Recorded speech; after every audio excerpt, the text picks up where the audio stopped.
سورج کی قسم اور اس کی دھوپ کی، اور چاند کی جب وہ اس کے پیچھے چلے،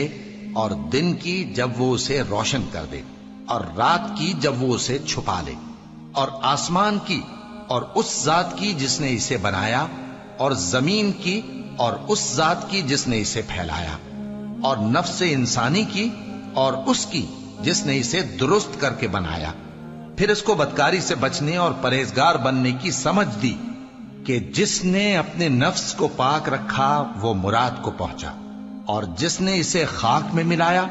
وہ نامراد رہا۔ قوم سمود نے اپنی سرکشی کے سبب پیغمبر کو جھٹلایا۔ جب ان میں سے ایک نہایت بدبخت اٹھا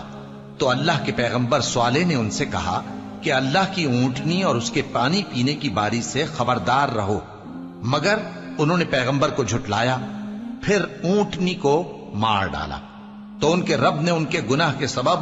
ان کو نیست و نابود کر دیا، پھر سب کو برابر کر دیا، اور اللہ کو ان کے بدلہ لینے کا کچھ بھی ڈر نہیں۔